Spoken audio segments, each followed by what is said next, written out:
তাই ফিনিশারের সংজ্ঞা নতুন করে লিখতে ব্যস্ত এখন শামীম হোসাইন পাটোয়ারি, আর সেটা করতে গিয়ে বাংলাদেশ ক্রিকেটে আনঅর্থোডক্স ব্যাটিংয়ের নতুন এক অধ্যায় লিখছেন তিনি।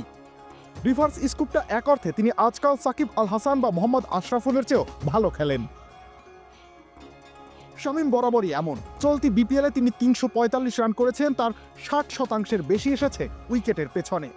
চাইলে তাকে ওয়ান ডাইমেনশনাল ব্যাটার বলতে পারেন, চাইলে বলতে পারেন চতুর ব্যাটার। ফিনিশিংয়ে এই চতুরতাই তো দরকার। ফিনিশারের কাজটাই তো নিজের শক্তির জায়গা খুঁজে নিয়ে দ্রুত সিদ্ধান্ত নেওয়া। শামীম পাটোয়ারি সেই জায়গায় ঠিকঠাক পরীক্ষা উতরে যাচ্ছেন। শুধু আকর্ষণীয় শট খেলা নয়, ফাঁকা জায়গায় বুঝে শুনে শট খেলতে তার জুড়ি নেই। ম্যাজিক হার্বাল টুথপেস্ট দূর করে দুর্গন্ধ সৃষ্টিকারী দাঁতের সমস্যা। ইয়েস, দেখাও তোমার ম্যাজিক।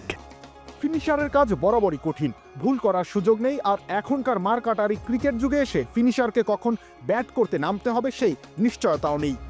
পুরো বিপিএল জুড়ে এক শামীমই যেমন বিচিত্র সব পরিস্থিতিতে দলের হাল ধরেছেন, তাই এখানে শরীরের সাথে সাথে মানসিকভাবে প্রস্তুত থাকাটাও জরুরি।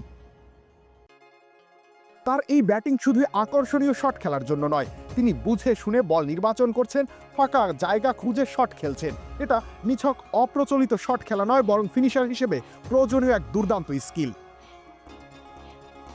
মাত্র ৮-১০ বলে ম্যাচের গতিপথ ঘুরিয়ে দেওয়ার এই কাজ সবাই পারে না। শামীম সেটা পুরো আসর জুড়ে করেছেন। এবার যখন ফরচুন বরিশালের বিপক্ষে অ্যাঙ্করিং করতে হলো, সেখানেও তিনি সফল। আর সেই সফলতাও এলো ওই আনঅর্থোডক্স শট খেলেই। ষষ্ঠ ওভারে ক্রিজে এলেন, ফিরে গেলেন ১৯তম ওভারে। মাঝে ৭৯টি রান করলেন। ৪৭ বলের ইনিংসে ছিল ৯টি ৪ ও ৪টি ছক্কা। এই বিপিএলটাকে শামীমের ক্যারিয়ারের পূর্ণতা প্রাপ্তির সময় বলা যায়। এমনিতে ২০২৪ সাল ছিল তার টি-20 ক্যারিয়ারের সেরা বছর। ১৫৪ স্ট্রাইক রেটে ব্যাট করেছেন, সেটাও আবার এক বছর পর জাতীয় দলে ফিরে। ওয়েস্ট ইন্ডিজের মাটিতে বাংলাদেশের সিরিজ জয়ে গুরুত্বপূর্ণ অবদান রেখেছেন। সেই ধারাবাহিকতার ছাপ এবার বিপিএলে। এই ধারাবাহিকতা অব্যাহত থাকলে আখেরে লাভ বাংলাদেশের ক্রিকেটেরই। রবিউল ইসলাম রনি, খেলা ৭১।